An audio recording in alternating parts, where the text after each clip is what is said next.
Hey guys, I'm really excited. Walter Ostile just reviewed my comic Palisandra. So because this is YouTube, I thought it would be appropriate to record myself reacting to Walter Ostile's review. And God, I really hope I'm pronouncing his last name correctly because I keep saying it. I'm just gonna say Walter from now on because I'm not sure. I hope that doesn't sound too personal because I really don't know him, but I don't want to butcher his last name. So here's me reacting to Walter's review of Palisandra. Let's do it before I change my mind. It just came out 2 hours ago, it looks like. And when I saw that that he uploaded, I was so excited. I immediately wanted to watch it. But then I thought, you know what? I have a YouTube channel. Let's do a whole react thing. Let's do that. So I'm watching this for the first time, and maybe you're watching it for the first time with me. Hopefully it's nothing too horrifying. Let's take a fun look at a webtoon, judge it unmercifully, and maybe we'll all Can you guys hear this? along the way. Now, doesn't that sound like fun? You know what? Wait. Man, I should really be prepared. Okay, let's see. Perfect. Perfect. We're really YouTubing now. All right. Hey, Walter here, doing what I can to make webtoons and comics easier because it shouldn't be overwhelming really or daunting to tell your story. I make videos about making comics, so if that's something you're into, make sure you hit that like button. Hold on a sec. Did he pronounce this? By the way, his Walter, last name? Doing what I can to make webtoons and comics easier because it shouldn't be overwhelming or daunting to. Hey, Walter here, doing what I can to make webtoons and comics easier. Today's creator-submitted webtoon is Palisandra by Jessie Page Dawson. The summary reads, Palisandra is a rosewood puppet. She feels no pain, no hunger, and has no free will. All she has in the world is the friendship of a lonely little girl named Dana, whose love brings her to life. This is a point-and-click style retelling of Pinocchio about how far a little marionette will go to become a real girl and reunite with the one she loves. I really like this summary. It's very short, tells us about the characters and what's going to happen, and even tells us about a really interesting mechanic that the story is going to have. I'm a huge fan of the point-and-click adventure games, so I might be a little biased. The only thing is you might want to mention what the big bad is, like what's the villain, or is there a big problem that needs to be solved? You mentioned that Palisandra wants to reunite, but why is she separated? What's stopping her from reuniting? You told me that you changed your summary a little bit because you realized you wouldn't get to the main plot point anytime soon. After I requested a review from Walter on his Patreon, I think my original request was just like, whatever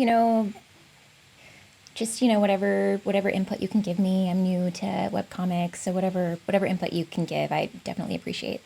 But afterward, I think a week or a couple weeks later, I realized I do actually have something really specific that I struggle with my comic. And so I sent him this follow-up message, and he probably thought I was messaging him to rush him along, where's my review? But I was just like, hey, my story's kind of slow, and it's so slow that I've had to omit what it's actually about from the summary because I don't know when I'm going to actually get there. So I wrote him hey, if you have any advice for slow burn comic authors who are worried about losing engagement because their story's taking forever to get to the point, I'd greatly appreciate it. So that's what he's talking about here. Idea though to put some of that back in so the readers know what you're working towards. They might be more willing to sit through a lot of setup if they know eventually that this thing is going to happen, whatever that thing is. Now let's go ahead and move into the story setup. We start with an action scene, which is one of my favorite ways to start a story. It just ramps up the energy level before you get into the bulk of the story. I think you did a good job making the mechanics of point and click clear for readers who might not be familiar with that kind of game style. I know all too well the pain of chaos clicking, but how many readers are going to understand that? I don't know if click and point are as popular as they used to be. A potential problem that I didn't realize until after I read episode 20 is that there's a lack of consequence. No matter how many times Palisandra dies, they get another chance. I didn't notice in the first episodes because I was having too much fun with the game mechanic itself. So this isn't a deal breaker right now, and I think you might have hinted at some consequences to poor choices in episode 20, but I would say this is something you may want to think about. Otherwise, you might lose that sense of urgency and tension that's going to keep your readers hooked. I'd also warn against naming your episode Cleared, since that also removes any tension of that episode. Now, I know you're a little worried about your story being a slow burn. Having increasing tension is a good way to keep those readers hooked. Granted, I was able to binge your comic, but even if your story is a slow burn, the episodes themselves aren't slow or tedious, which is great. You're doing a good job of keeping individual episodes fun and giving enough entertainment value per episode, so I don't think readers will feel cheated. There was one exception, the scene where Dana was helping her parents solve their problems. It was a very cute scene, and I think you were setting up some stuff and doing some character exploration, but it might have run a little long. They are 4 longer episodes and they are dialogue heavy.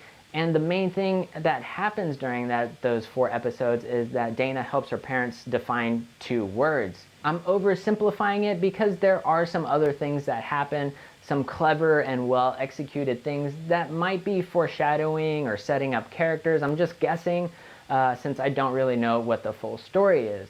But the question is, could you have achieved the same setup in less episodes? That is the question. I can't really answer that for you, but it's something to think about for future episodes. It can be tricky to see the pacing of our own stories because we're too deep in it and we know too much.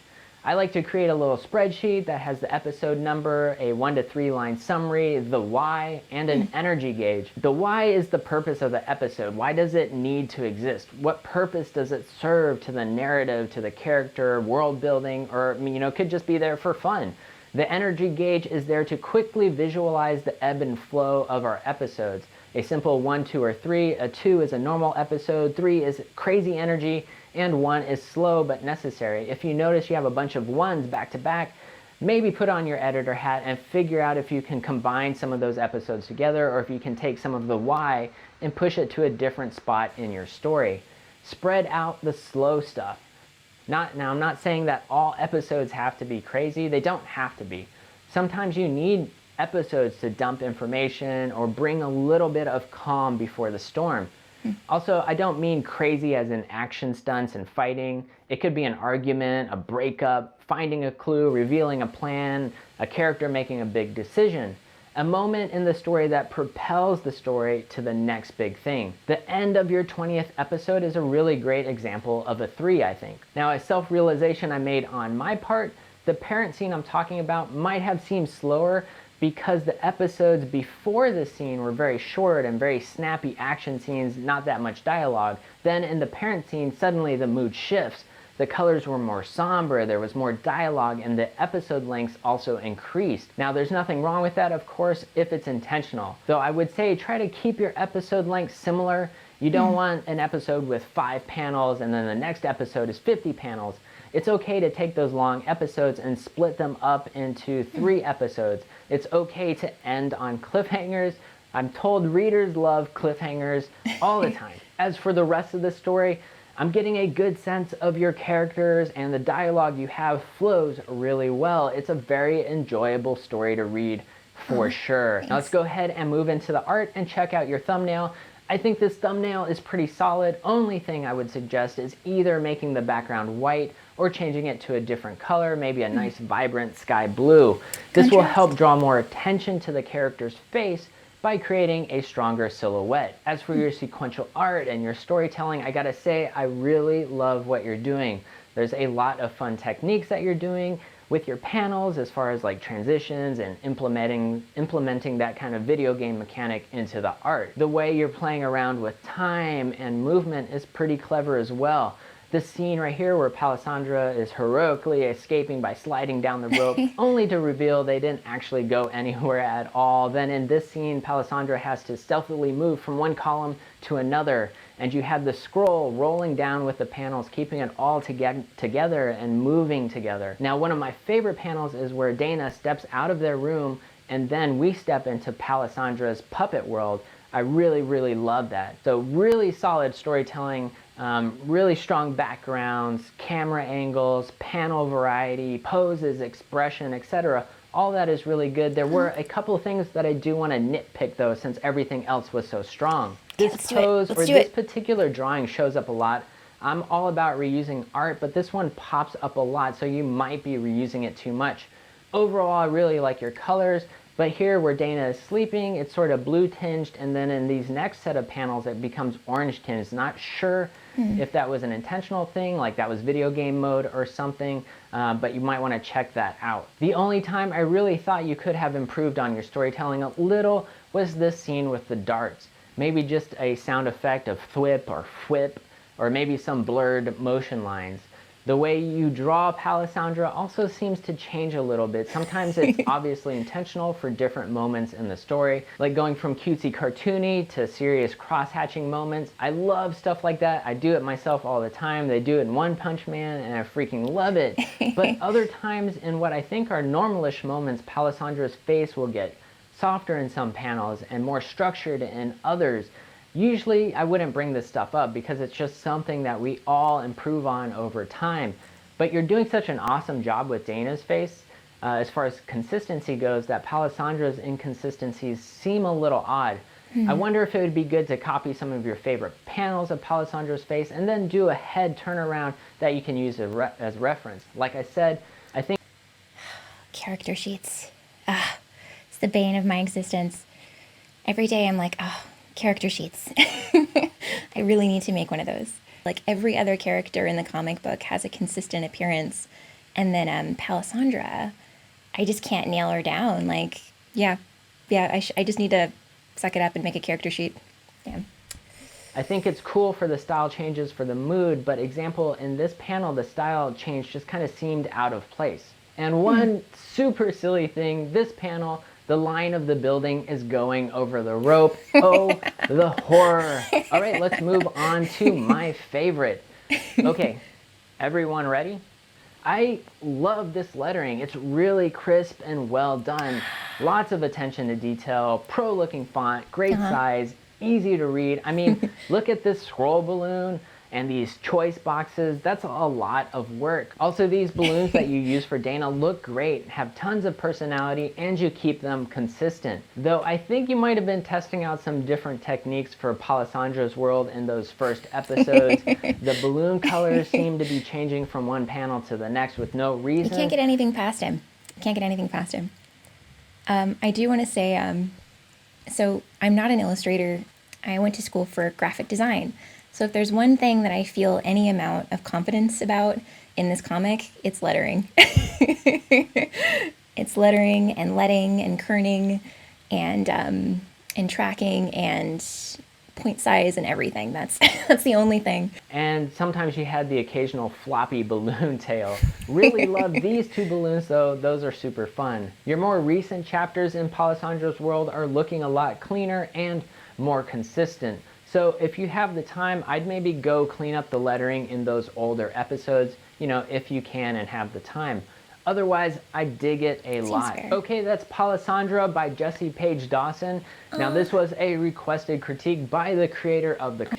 that wasn't so bad at all. I thought that I would be like cringing and like hiding my face the whole time, but it was actually really nice. And I don't know if you're watching, Walter, but thank you so much. So cool of you. I really appreciate it. Yeah, some of those things he caught, I really need to go back on. And he's right about, before we talk about this, let me go ahead and leave a comment. And like, already subscribed, always comment. Always comment on creator stuff, whether it's YouTube videos or Instagram or web comics. Always leave a comment. Not only is it nice and it makes them feel good, but it also really helps their engagement. I'm told it helps get the video in front of more people. So, always do that. And Walter's always doing nice things. So you should always leave comments, especially on Walter stuff. Okay. We'll say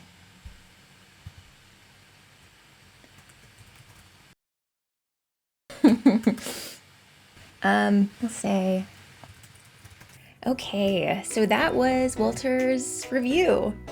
That wasn't so bad at all. That was like really nice, and he was so positive, and he really liked it. And it turns out he's a point and click game fan, so there was probably a little bit of bias there, but but anyway, that was really nice. I guess there are like a couple things I could touch on that aren't really like to defend myself, because he makes really good points. But oh, he mentioned Dana, that I used the same pose kind of throughout.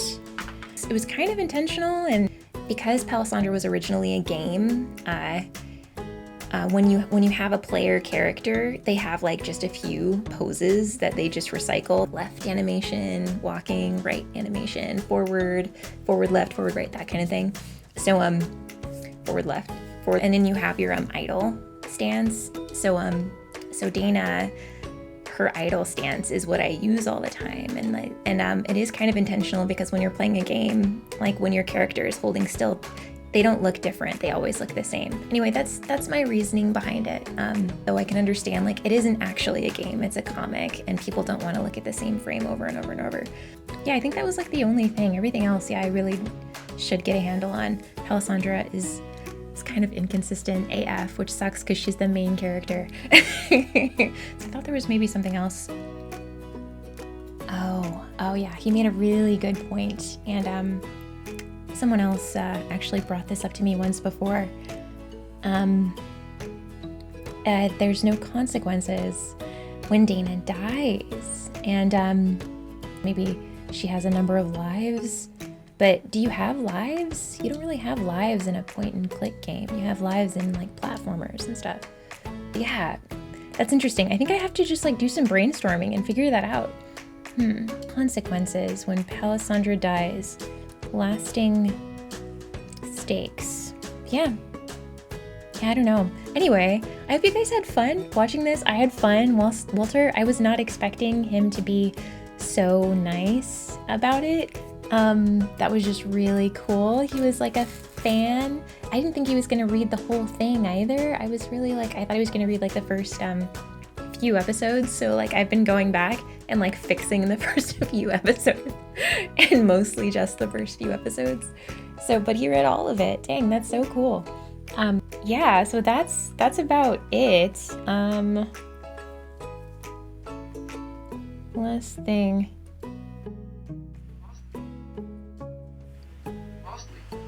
Ostile. Yeah. I think I've been pronouncing it right. Okay, cool. Yeah, so that's it. Thank you guys for watching, and a special thanks to Walter. That was super cool of you to do that review. It was so thorough and so helpful. Yeah, everybody go check out Walter's channel, go subscribe and like all his videos, and definitely check out his featured webcomic on Webtoons, Ghost Bats, and his previous comic, Haxar. Yeah, that's about it. Thanks, Walter Ostile. And yeah, thank you guys for watching and supporting me and my comic. Go check out Palisandra if you haven't already. I'm probably gonna watch the video again now that the anxiety is out of me and I can actually absorb it a little better. I'll see you guys next time. That's it.